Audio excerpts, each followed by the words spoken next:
Hello everyone, my name is Nathan Law. I was a protest leader and youngest elected legislator of Hong Kong. I'm currently a political refugee in the United Kingdom. Today I'm here to talk about China's control over Hong Kong and how it's reshaping global politics.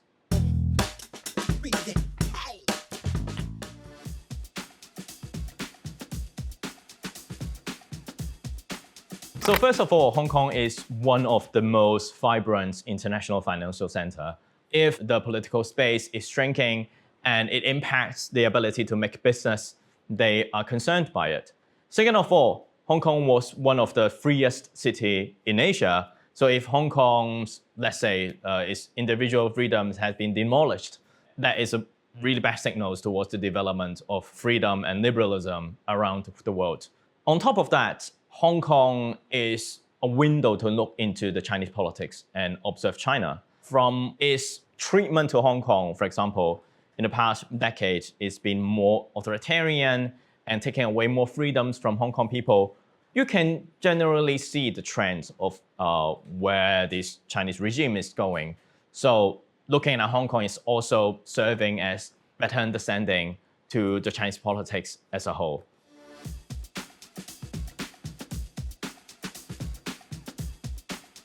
The Hong Kong National Security Law was imposed by the China's People's Congress in June 2020. Its aim is actually to extend the concept of national security from mainland China to Hong Kong in order to create a legal weapons to criminalize dissenting acts from Hong Kong. One of the most significant and the largest case of the national security law was the primary election case. 47 defendants were charged with the national security law. They organized a non-official primary election. In turn, the government accused them of trying to be in the majority of the legislature and veto government's bills, thus constituting a subversive act. The legal system of Hong Kong was considered one of the most robust ones in Asia. Even for cases that are political, for example, I was charged in 2016, 2017 for inciting an unlawful assembly. We generally believe that the judge would make the decision and also the sentencing in accordance to legal expertise, even though eventually they would face certain political pressure from Beijing. But the national security law created the National Security Court, which the government appoint the judges. There's no jury. So under that circumstance, most of the cases being brought to the National Security Court are sentenced in favor to the Chinese Communist Party. And that creates such a big loophole in Hong Kong's system. Many international critics, they no longer trust, at least on the political level, these sentencings and the system of Hong Kong. If you like this video, please like, comment, and subscribe to this YouTube channel.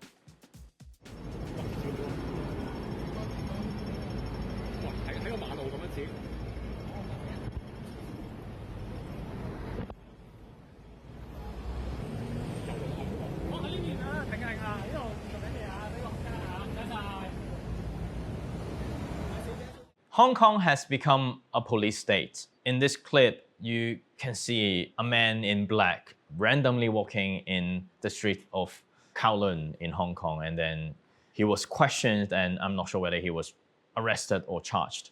In Hong Kong, it doesn't take any evidence or any reasoning for the police to arrest you or harass you. I think it's really heartening for people to see that clips, especially when they had been through all the good times of Hong Kong, where like you can have people rally for their own causes. You can have like hundreds of thousands of people peacefully expressing their voices. And you can have the Tiananmen massacre commemoration on 4th of June, where tens of thousands of people, they are sitting in the Victoria Park and lighting a candle. Those were the beautiful scenes that really represent the values of Hong Kong and also who Hong Kongers are. There is a much deeper emotional element in it, that you see something that you love so much, that you have so much experience and memories with, has turned to be something completely strange. I think that kind of emotional trauma to many Hong Kong people is what hurt them the most.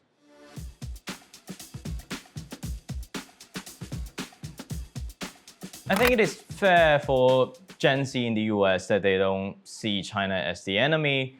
But at the end of the day, I think the big question to ask is what kind of the world that you want to live in. The idea is not that we ask people to hate China. Like, to be honest, I don't hate China, but I am worried about the authoritarian expansion of China and of its regime. Probably, I'm not sure about the data. The younger generation has less of that sentiment because of China's propaganda, things that they see on TikTok, or they just haven't been through the period where like communism was such a bad thing and everyone knows it. How can we communicate to people who don't have lively experience about what does it look like or like how intense it was like when the ideas of democracy and ideas of authoritarianism clash? There are a lot more that we should do to promote democratic values and to really remind everyone like what it would happen if we lost that.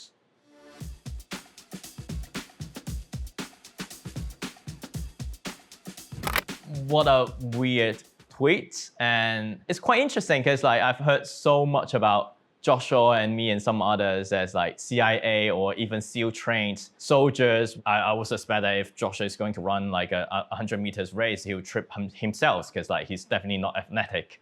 The purpose of doing so is to, by portraying what we are fighting for and the process themselves as foreign initiated, and then to dismiss the legitimacy of that.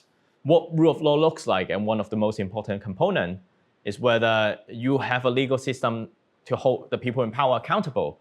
It is not only used to target dissidents or ordinary people, but people who are in power will be submitted to equal level scrutiny.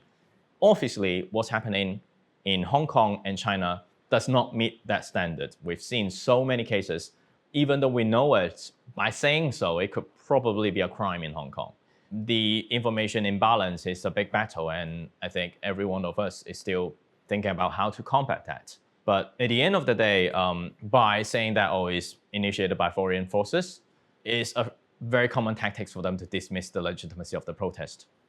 我们敦促美方停止以任何方式插手香港事务。 The fact that some are asking foreign countries to issue travel warnings to Hong Kong was in essence an attempt to provoke outside forces to interfere in Hong Kong's affairs. 中方一贯坚决反对美台开展任何形式的官方往来，坚决反对美方以任何方式、任何借口干涉台湾事务。 Hong Kong people used to utilize the idea of identity as a tool for resistance. There are researchers showing the more people disapprove Chinese government's governance, the more they identify themselves as Hong Konger rather than Chinese. So in Hong Kong, there's been a growing trend of people identifying themselves as Hong Konger or like a mixture of identity rather than Chinese standalone. For now, it's difficult to assess that because all the poor research companies, they are forced to close. On the other hand, people are worried about answering their true thoughts. They are worried about their being persecuted afterwards. I'm not surprised if there are organized effort or like propaganda from the Chinese Communist Party saying that, Taiwanese identity doesn't exist, or like everyone should identify themselves as Chinese rather than like Taiwanese.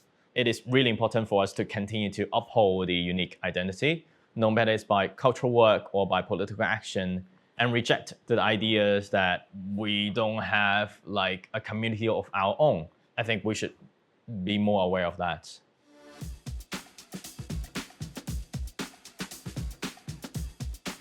It's a very moving tweet. I think anyone who cares about Hong Kong, who follows Hong Kong's news, would know who Jimmy Lai is. Jimmy Lai used to run the largest independent newspaper, Apple Daily, which was the most ferocious critic of the Chinese Communist Party. And that's the reason why they wanted to lock him to jail and then to disband this listed company.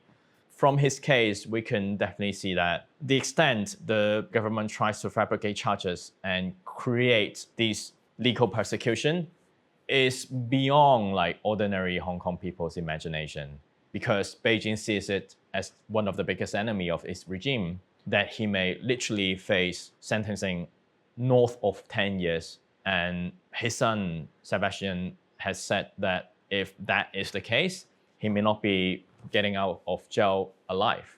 I think it really encapsulate the story of Hong Kong. So we should definitely pay attention to the case.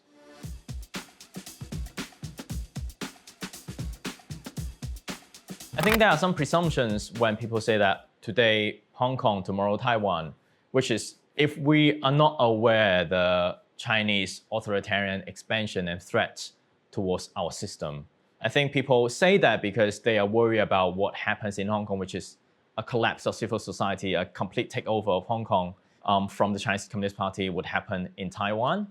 When we say, oh, Hong Kong today is not like Hong Kong in 2025. Like Hong Kong today was Hong Kong in 2019 and 2020 when people were protesting for their civil liberties. I think that was the level of dedication that Taiwan needs in order to preserve its own identity, preserve its own political system. We should pay attention to whatever China is doing to Taiwan, and we should be very vigilant.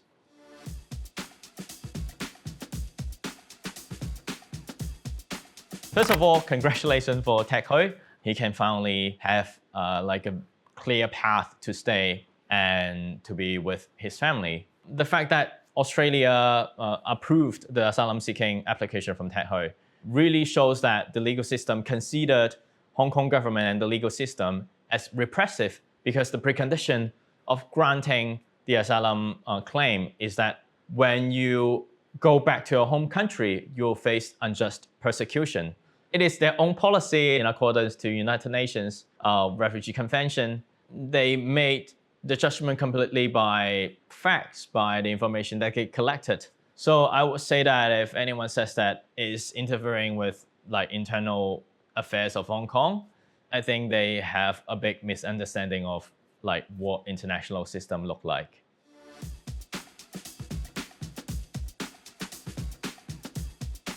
The territory of Hong Kong were ceded to the UK after the First and Second Opium War, and then the new territories were leased to the UK in 1898, and they last 1990 years, so that the handover took place in 1997.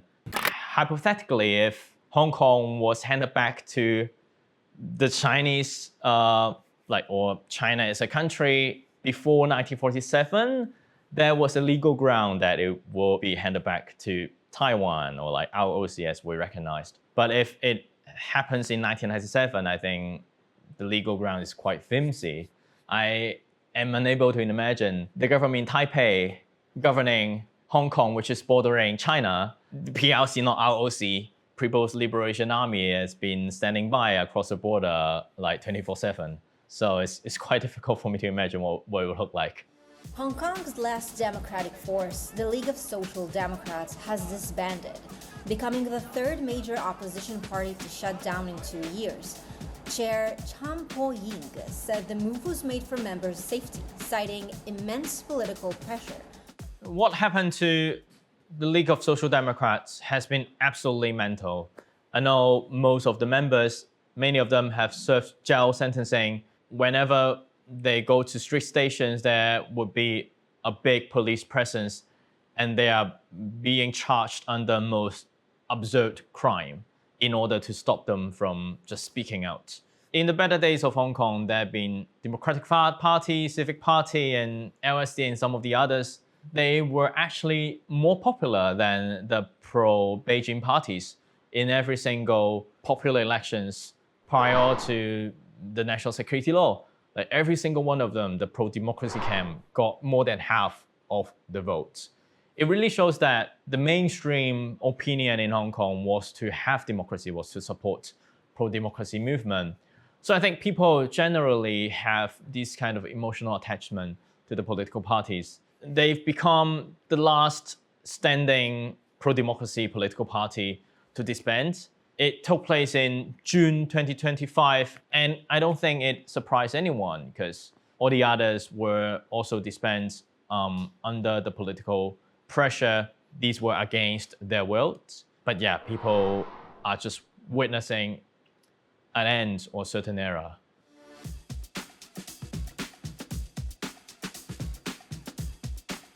The reason why there is a time frame for Hong Kong marked at 2047 is that when Hong Kong was handed back by the British government to the Chinese government in 1997, somehow there has been a saying about the system will last for 15 years. 就算说50年不变了，50年之后更没变的到。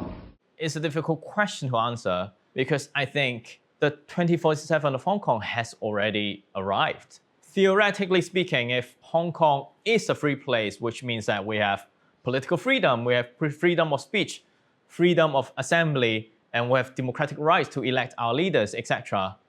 I would argue that it's actually good for China because it attracts talents, it kind of like creates a better image for it, and it can genuinely be a hub for economic activities inside mainland China. But the problem is Xi Jinping is too afraid of the spillover effect of having freedom in Hong Kong. And they are just too confident in their authoritarian system.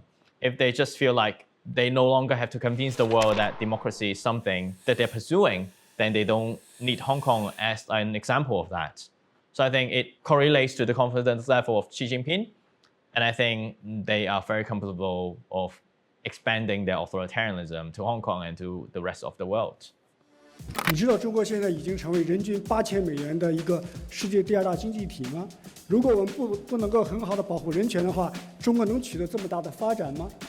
你知道中国已经把保护人权列入到我们的宪法当中吗？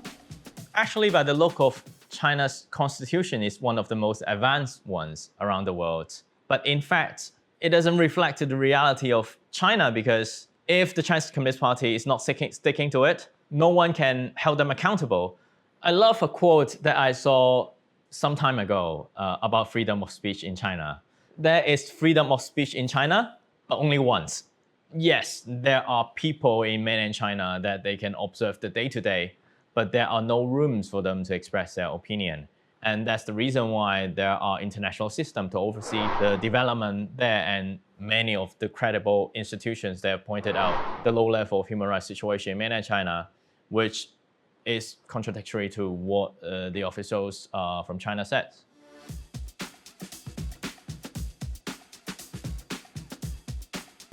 The idea of Xi Jinping's rejuvenation of the Chinese race involves a big picture which the world centers around China.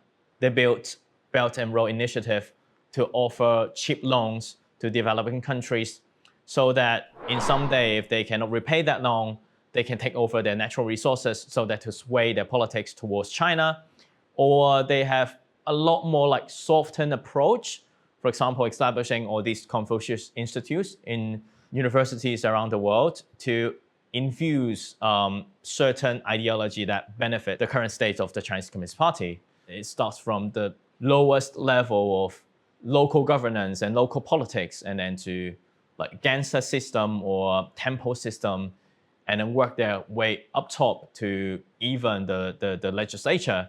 But I'm aware that there is a growing consensus and awareness towards these kind of operations. For example, the Confucius Institutes in the US have been heavily targeted. Many of them have already been eliminated. The same case happens in the UK. And on top of that, there are many countries they are putting out of the Belt and Road Initiative because they know that is eventually a way of extracting natural resources from their own countries. The time of the Chinese Communist Party can influence the world as much as they want has already passed. There are much stronger awareness and scrutiny over these projects.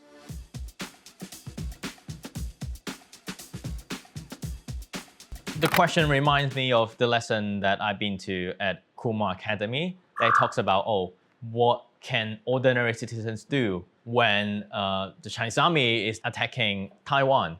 One part that really interests me is keep working and donate part of your salaries to the mission. And I think that's true. Even in Ukraine, like with the ongoing war, there are roughly 2/3 of the countries that are operating normally so that people earn their salaries and live their own life and pay their taxes. So as an ordinary citizen, on top of paying your taxes, maybe you can donate a little bit more to all the missions and all the NGOs working on humanitarian crises. and as a form of solidarity and concrete help.